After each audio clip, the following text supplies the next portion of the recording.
All right, we are back with another episode of Real Talk. Jeff here. Brad, how are you, man? I'm good, man. A little bit of a hiatus there, about a week and a half, 2 weeks, but we're Yeah, back.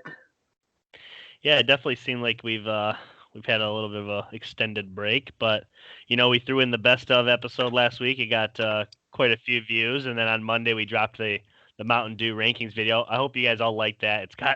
It had over 100 views this week, so that's really cool. I Yeah, appreciate I'm you getting a guys lot of taking. feedback. A lot of feedback from people watching it. It's kind Yeah. of We'll touch on that real quick. I mean, if you guys enjoyed it, which it seems like the people that watched it did enjoy it, if you guys are ready for another ranking video of a non-sports related thing, I don't care what it is, shoot us a DM and let us know what you guys are feeling. And if you can't think of anything, the idea of Doritos did float around for a minute. So Yeah, yeah. keep If you that in guys are mind. if you guys are interested in seeing us do a Doritos ranking video, we're for it. So just let us know. Um, let's go ahead and start off. We have I mean, I'm just gonna call this episode QB talk. I mean, it just seems like every storyline in the book is QB related right now. But let's start with the biggest headline that really nobody's talking about, but should be. So the NFL set the salary cap at 182.5. It's directly in the middle from what the projected was going to be, a 180 to 185. Um, so $182.5 million is the cap for this season. It is a decrease from the 198 of last season. It's causing a lot of cuts. I mean, we always see cuts this time of year, but we haven't seen it like this. And the restructuring is at an all-time high. Everybody and their brother is trying to restructure deals to try and make room. I'm seeing a lot of success for the teams that were struggling with cap. The Steelers have pretty much made up all their cap. The Saints are still plugging away. I know they're very close. When at one point they were like negative 90 million or some crazy stuff like that. So with all that being said, we know there's a cap issue. What have you seen before we start getting into specific headlines? What are you seeing that maybe you what's your takeaway? We kind of anticipated a lot of stars, with the salary cap being released, but Yeah. it was kind of crazy a little bit to see it all happen so quickly. I mean, there was like a day or two where it was just nonstop. You've got offensive linemen from the Chiefs. You've got wide receivers not getting tagged, linebackers not getting tagged, J.J. Watt moves. Like there were just so many things with star big name players, and it's kind of interesting the whole debate about the NBA. One of the things that was better than the NFL was its off-season speculation and what was going to happen, and the NFL really ramped it up this year. And it's so fun to still talk about the NFL even when we're 6 months away from the season starting. Yeah, the fan, especially if you're not a fan of that team, we are beneficiaries of these players getting cut because that opens up a new opportunity in a new situation and more storylines and the what ifs and the dream teams as we like to put on paper. And I don't know. I think ultimately we knew this, but the teams that are going to have a lot of salary cap moving into the next week, they're going to be able to offer front loaded contracts in the money up front that a lot of teams maybe can't with the struggling cap. So it is going to be an interesting storyline, something we're definitely going to be keeping our eye on as we pod over the next couple weeks, going into the draft even. Yeah, it's really fun too from a fantasy football speculation, just seeing where all these big guys are going to go and new players we know that are good but on new teams, is it going to work? Is it not? It's always a huge thing on where people, place their expectations versus actual results. So we all saw what Stephon Diggs could do last year, so we know it can be home runs, but it's just always fun to keep an eye on and things you think of. Yeah, let's go ahead and start off with somebody getting paid, not getting tagged. Maybe we thought with everything going on that he definitely wasn't going to get paid. He was just going to get tagged and move on. But Dak Prescott, he gets his 4-year deal that he's been asking for. He didn't want anything over 4 years, and he got 160 million, which is 40 million a season. I mean, that's second to only Patrick Mahomes. So you're sitting pretty. He gets 129 guaranteed, right?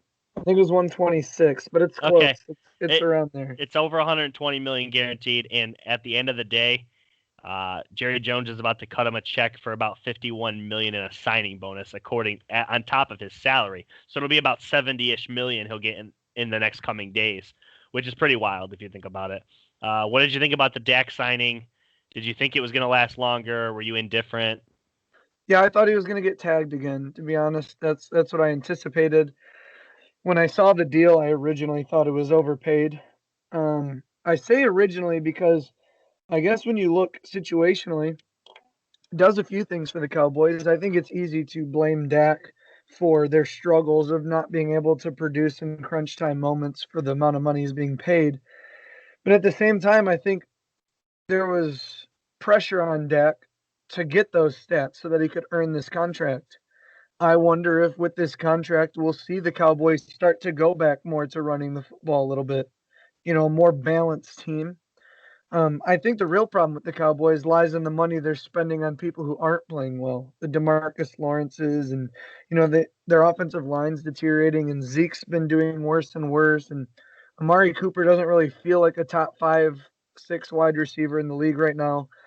But I think the upside's good for the Cowboys, and we all sit on this. Me and you sit on this podcast, and you guys at your place of employment or with your family, I'm sure talk about it. Quarterback's the most important position on the field, and winning your division is extremely important. And I think all 6 games in division, the Cowboys walk out there with a better quarterback. So I don't think there's too much you can complain about. I think I think it's good for Dak. I think it's good for the Cowboys because I think it buys them 3 to 4 playoff appearances during his contract. I think at least 3 of his 4 years they make the playoffs. Now, if they're one and dones, you're going to run into better teams in the playoffs than just in your division. But playing similar schedules to those in their division, I think they have the upper hand. I think their roster is good. Their defense was improving late last year. We'll see what happens, but I think it's good. The whole situation is done. We don't really have to talk about his contract anymore, and Dak's the Cowboy. Yeah, contract situation's officially in the rearview mirror.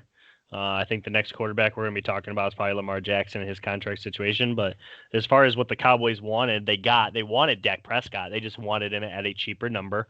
He wasn't going to back down from his cheaper number. And they knew that if he goes into this second tag, he's not taggable again for a third straight time, and he's going to walk, and you're going to be left with nothing. So my only issue is not that you overpaid Dak, because I don't think Dak's necessarily overpaid. I think there's a lot of quarterbacks that could make this kind of money.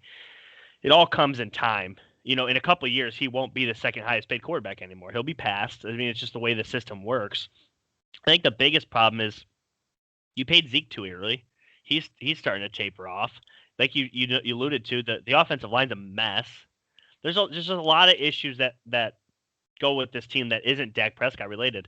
I mean, he had the most yards in the league, even after 2 or 3 weeks after he was sat from his injury. He was still leading the league in yards. I mean, it's just unreal. But that's really all I have on Dak. I don't think it's a bad deal necessarily, especially with 4 years.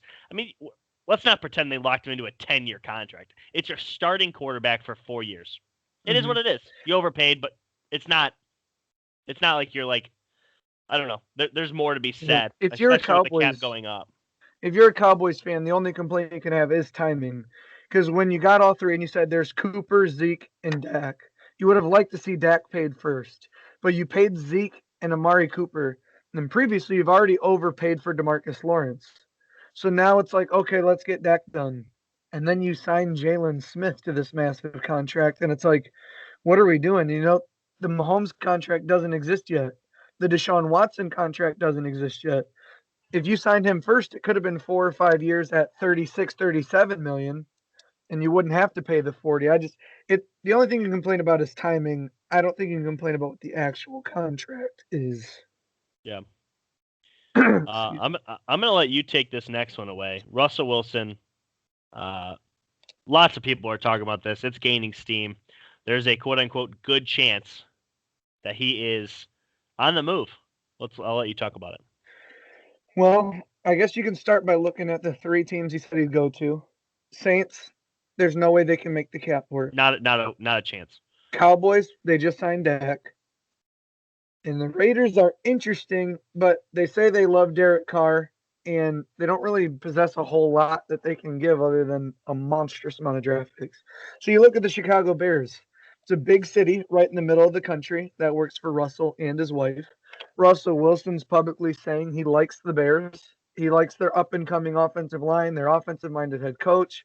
He would have a lot of power. They retain Allen Robinson, which side note on him, only two wide receivers to have 200 receiving yards and 2,300 or 200 receptions and 2,300 receiving yards. Him and D Hop. He's really not getting the recognition he deserves for what he's doing. And I get it. Some wide receivers have been hurt, but those are just the numbers. When it comes to Russell Wilson, now the Seahawks are saying they'll deal him for the right price. They just want a massive deal.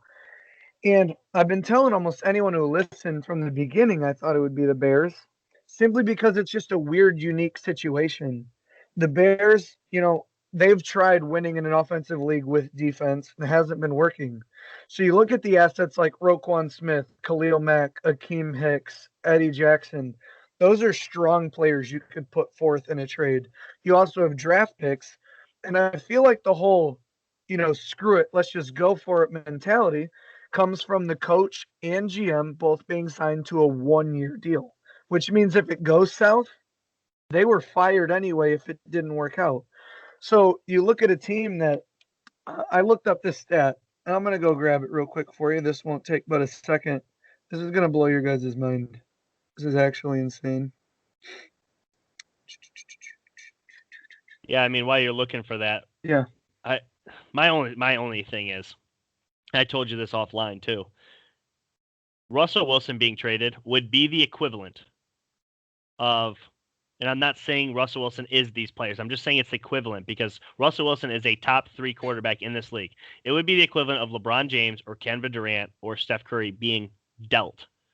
It's really unheard of. Top tier players are never traded. They just aren't. I mean, there are times where players are traded, but they're never the tippy top guys.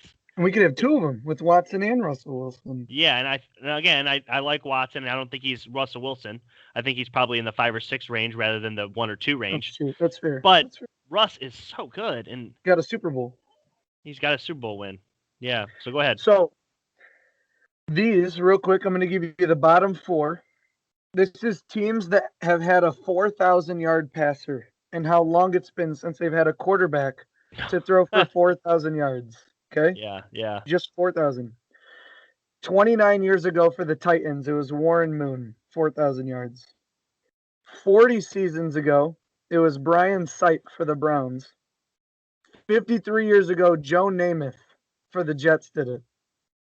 For the Bears, it's been 101 years. Never. Since their inception, they've never had a 4,000-yard quarterback in a season.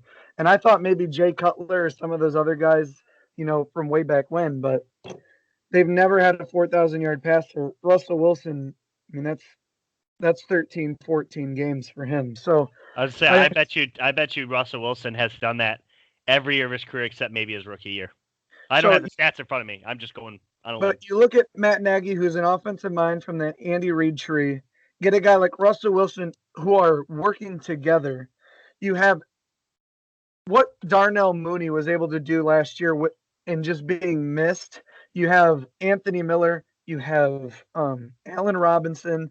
You have some dynamic weapons in Tyreek Cohen, and you have David Montgomery, Cole Clement, the rookie tight end that they drafted. The offense is ready to go. They just need a quarterback. And even a quarterback that was relatively bad but could move. Mitch Trubisky had a winning record with them last year. They're not far off. Yeah. So you look at a team that could give up picks and or players for guys who really, it's high risk or little risk, high reward, because if it doesn't work with or without Russell Wilson, they're probably fired after a year. So I was actually wrong, but I mean, Russ is definitely one of the more explosive quarterbacks. He's got 267 touchdowns to only 81 picks, which is fantastic. But he's actually only thrown for 4,000 yards 4 times. That's still 50% of the time. Yeah. Yeah. And if you get in a Matt Nagy system, he's going to be able to throw it a little bit more. And Yeah. if you look at Aaron Rodgers and the way quarterbacks are starting to play a little bit older, Aaron Rodgers could be around another 4 or 5 years. Yeah. So, I mean, for non-fans, I mean, you get Russell Wilson versus Aaron Rodgers 2, potentially 3 times a year in one of the biggest rivalries in the NFL, or longest lasting for sure. So I just think it's absolutely exciting. I get on the hype train a little bit faster than a lot of people, but it just seems to make sense for the way every story is leaking in a direction that has the Bears and Russell Wilson meeting, and it would be really cool. Yeah. I guess my one last note, during the season last year, Nick Foles was quoted during one of the primetime games that he was playing, that the coach would dial up a play, and he knew going into the huddle that his team wasn't going to have enough time to get the play off with how bad the offensive line was. So, and that's something Russ has complained about. Matter of fact, he's been sacked 347 times through 8 seasons. There's only 2 people that have been sacked more. So I just don't think he'd be going to a better situation in that aspect, but it's definitely something they could work towards because they already have the offensive weapons and the defensive weapons. I do think when you look at, what you can do maybe with the cap, but they have Long, the offensive lineman coming out of retirement, could return. You've got 2 former Pro Bowl tackles from the Chiefs that are out there on the board. There are guys that you could maybe make it work, and I just think, I don't know, they would be dangerous. Any team that has Russell Wilson gets better. Absolutely. And he's never missed the playoffs in his career. That says something. And I think it'd be a win for Pete Carroll. His whole career, he's kind of prided himself on, situations that aren't great, and he makes them good. Yeah. You get rid of Russell Wilson, there's really no pressure. You can maybe acquire a plethora of picks, have a great defense, and do it how you want to do it. See if it works. Next thing, Cam Newton. Breaking news this morning: signs with the New England Patriots on a 1-year deal worth $14 million. Everybody gets a little up in arms over that cap number, but I have the contract details for us right here. So, Cam Newton's contract with the Patriots is a $5 million base salary. So that is what is going up against the cap is $5 million. Okay, he has a $2 million signing bonus, $1.5 million base salary, which is fully guaranteed, and then it's a $1.5 million total for per game roster bonuses. So as long as he plays every game, he'll see all 1.5 of that. The rest of the $9 million is actually all incentives: playoffs, Pro Bowls, All Pro, MVP, Super Bowl, etc. So if Cam Newton has the most dominant season since Tom Brady and takes the Patriots to the Super Bowl and wins it, he'll see $14 million, and I'm okay with that. Yeah. I am 100% okay with that. Yeah. As of right now, it's a $5 million contract, which still gives them the weapons or the money to sign additional weapons that Cam did not have last year.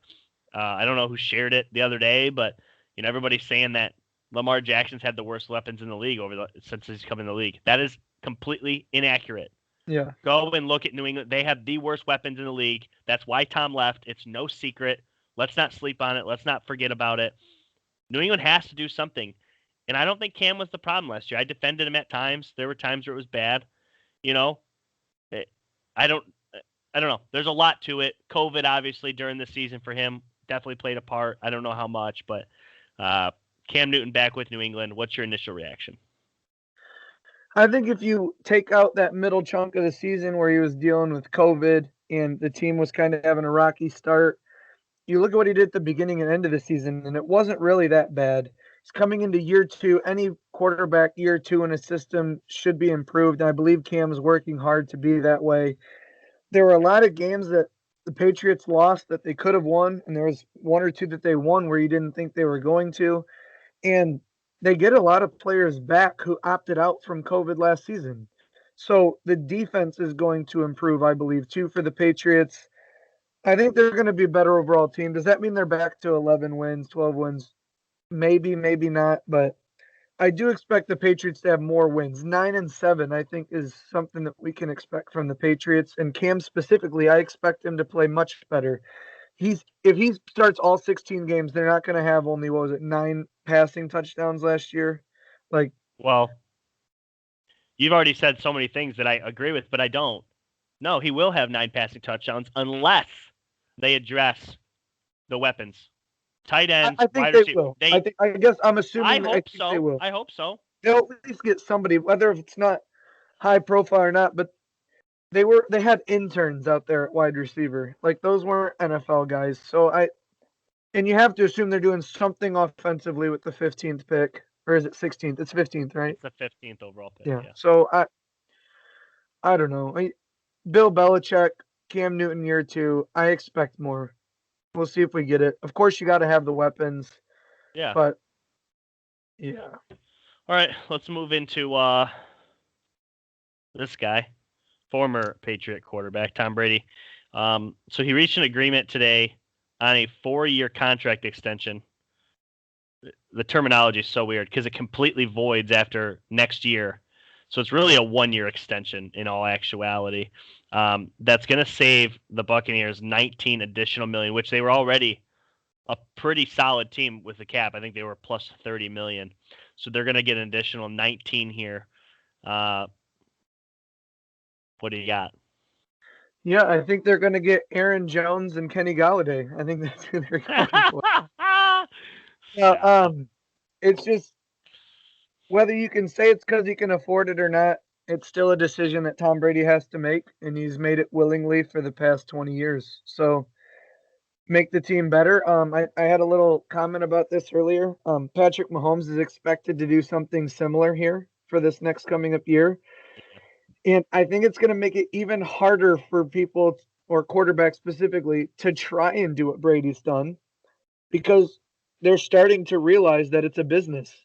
And if you can get your money elsewhere, whether it be endorsements or signing bonuses, or if you're going to bet on yourself with incentives, you can help your team with the cap to be able to make better teams. And I think it's going to make for a more competitive top of the league or all around the league as great quarterbacks start to sign massive contracts and then negotiate the money in such a way that it's going to open up cap space.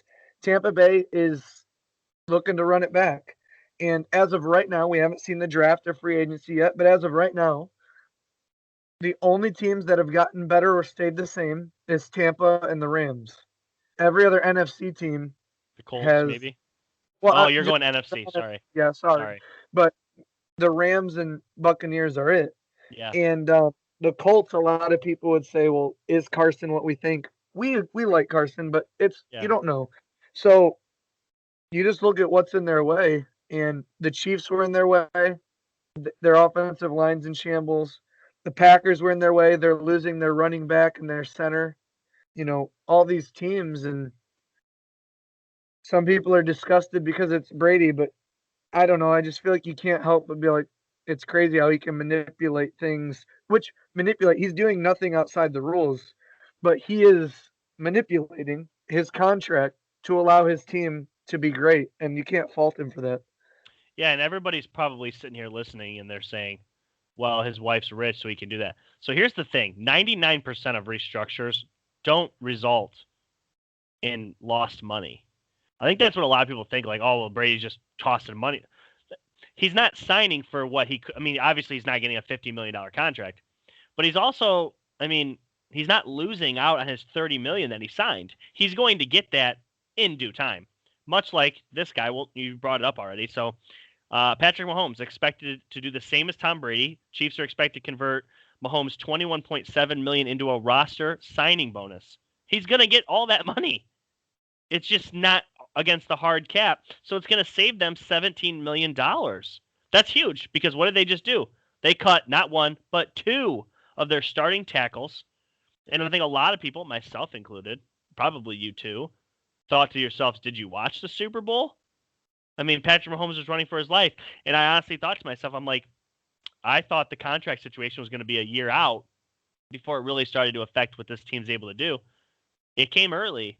Yeah, and Your thoughts? I started thinking when their tackles left, I was like, just in division, I think the best defensive player for the Raiders was Max Crosby, Yeah, defensive line. Then yeah. you look at the Chargers, they have Joey Bosa and Melvin Ingram. Then you look at the Broncos. If they bring back Von Miller, they've got him and Bradley Chubb. It's like there's so many pass rushers in their way. Like it's just crazy that they've got to have a plan. You'd think, but for who? Like I don't know. I don't know. It's crazy. Yeah, it's definitely it's interesting, but the Chiefs, they free up $17 million. I think they'll be able to they'll be able to find something, and they still have their first round pick this year. They haven't lost any picks, so they'll be able to draft a tackle. I think the Chiefs are still in very good shape, even though They they could lose use their it on two tackles. defense. They can use it on defense. Yeah. They could sign a Bud Dupree if they want another pass rusher, or there's guys out there. Jarrell Casey just got cut from the Broncos at a big Yeah. D tackle, so they've got options for sure. Absolutely. I'll let you take this one away. Your boy Juju is not going to be tagged. Yeah, he's not going to be tagged, and at the end of the day, it looks like he wanted too much money, and maybe the situation's worse. Maybe he was growing angry that we draft Deontay Johnson and we draft Chase Claypool. Like maybe he feels, hey, I'm still here, but we all know Steelers fans are not. He's not what he was when AB was with him. Antonio Brown basically made Juju who he was his first 2 years. Although I like Juju, it is what it is. Sports Illustrated poll for Steelers fans specifically: do you think he'll stay or go? He himself voted he's going. He did one of his Fortnite Twitch streams, and it was titled March 17th Free Man, which that's when free agency starts. And while he was playing, his character was dressed in a number 19 Dolphins jersey. So maybe that has something to do with where he wants to go. But he grew up in California, played for USC. Miami might be more suitable for his weather on a team that's up and coming.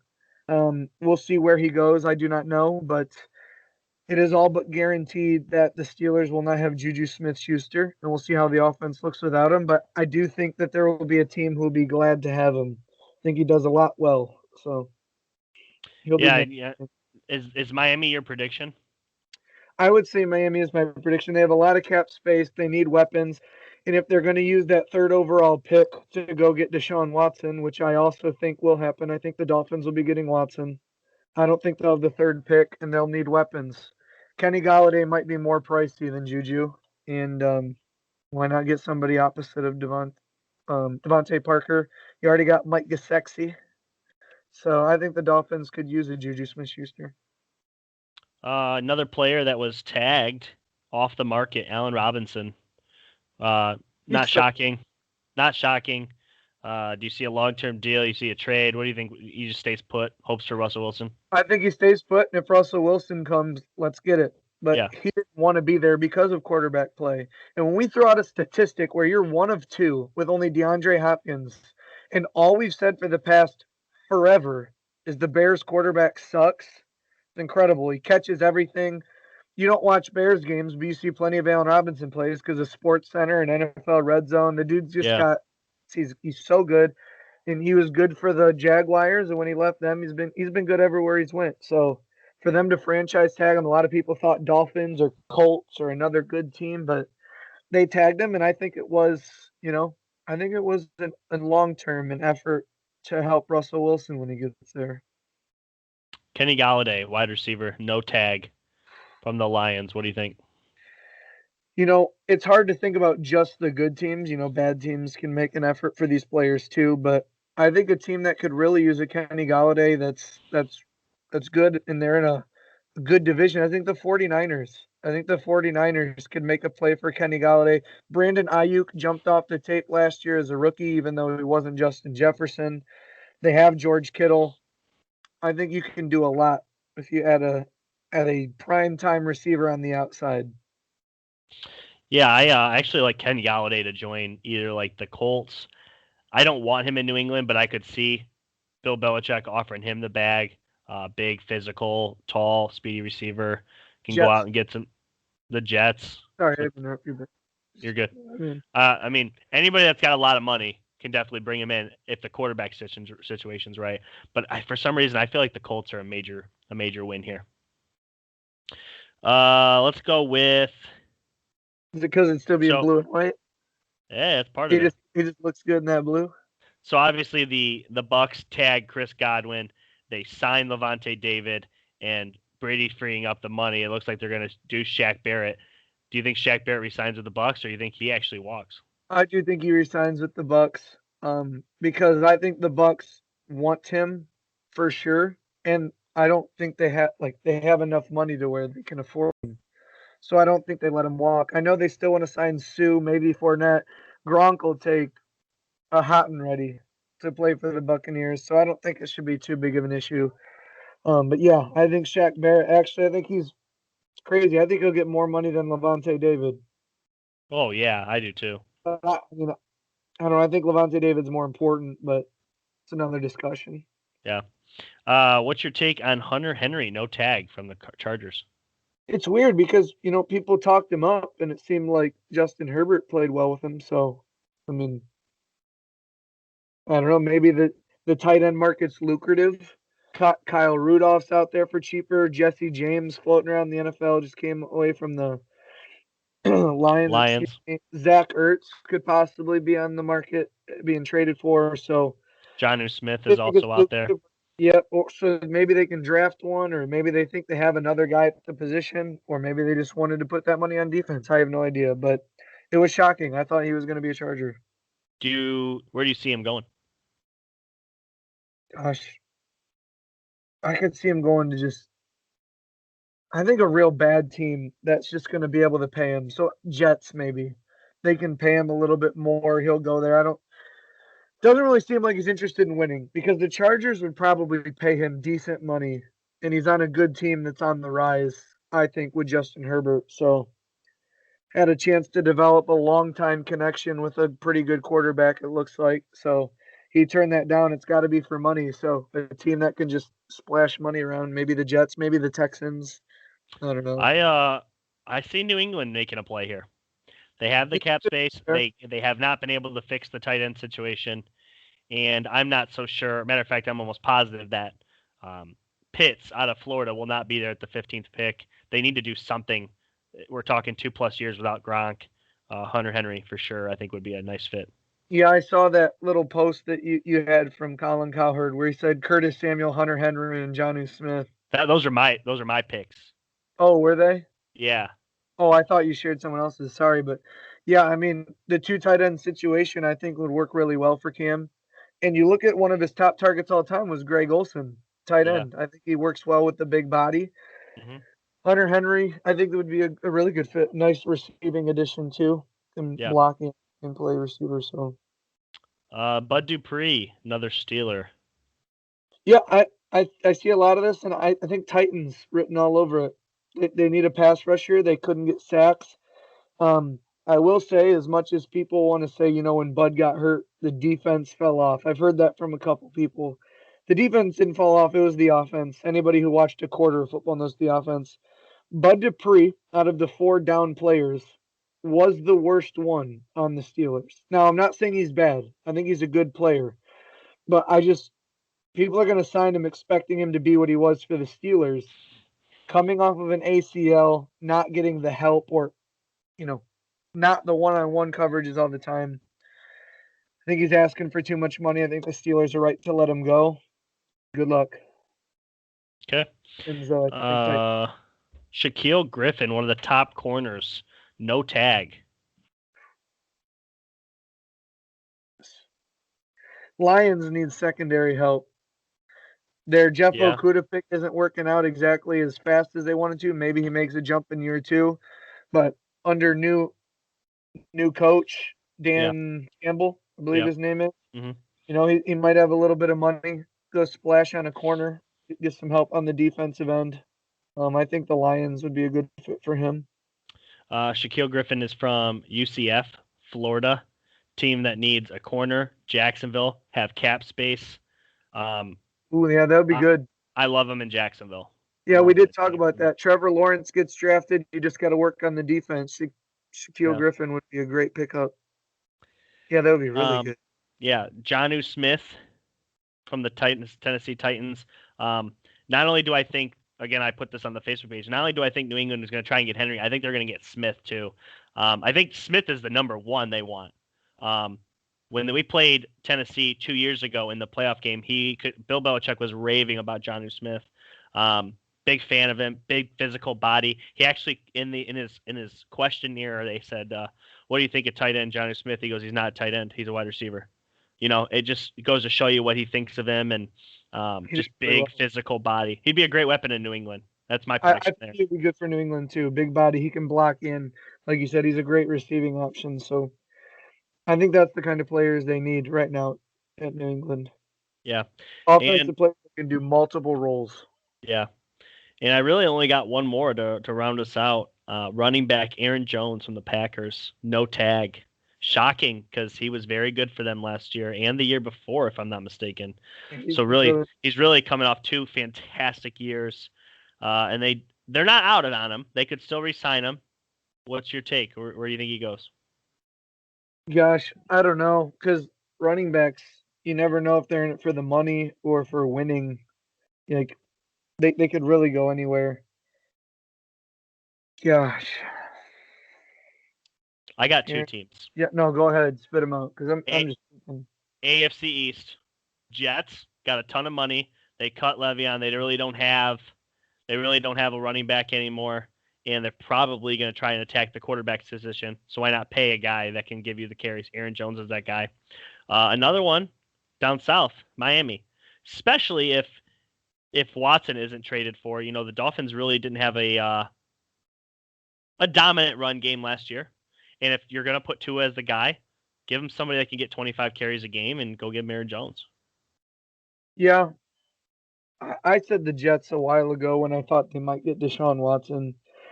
I do think that Deshaun Watson is going to go to the Dolphins.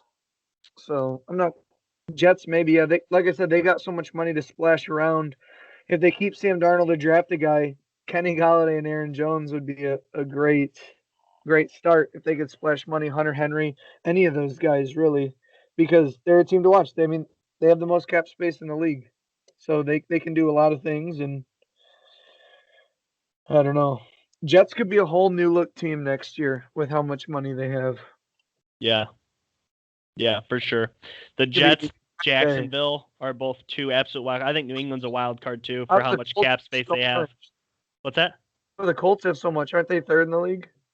Yeah, the Colts have a ton of money too. Yeah, they're top 5 for sure. I don't know what their exact Yeah, rank I don't is, know what but the hit was after they got Carson. yeah, I mean they're gonna pay Carson, but they still have a ton of cap. Yeah. But they don't need running backs. They don't really need much besides wide receiver. That's why I think That Kenny Kenny Galladay Galladay makes a lot of would be a sense. home run. Yeah, Would be a home run there. give him a big physical body that he had with Alshon Jeffrey. I think that would be a huge move for them. Yeah. So It's that's all gonna I be got. fun. It's gonna be fun because I bet it kicks off quick next week.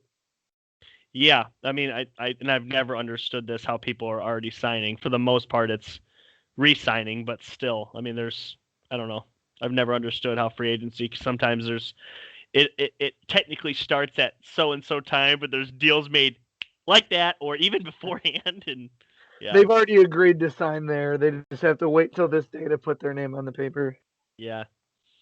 And for the last couple of years, I want to say even 2 of the last 3 or 3 of the last 4 years, um, the first day of free agency has actually been a trade fest. Tons of trades. Watch for Watson to get moved. I know the Panthers have made some cap space that they could sign him. Obviously, the Dolphins are still in play. The Jets, I don't know how much they're in play, but they're in play. Who knows? We never know. As soon as somebody offers the farm. So, Uh, all right, man. I think that about wraps her up for today. yeah. NFL's insane. The off season's just as insane. Yeah. As we get closer, we'll talk more free agents next week, and then we'll go right into draft prep. I know we said that last week, and we've had some stuff going on, but draft is coming. Lots of draft stuff. As far as what we're going to be doing for the draft, we're going to be doing a mock where both me and Brad are drafting teams. I think you guys will really like it, and we'll go from there. So Yeah.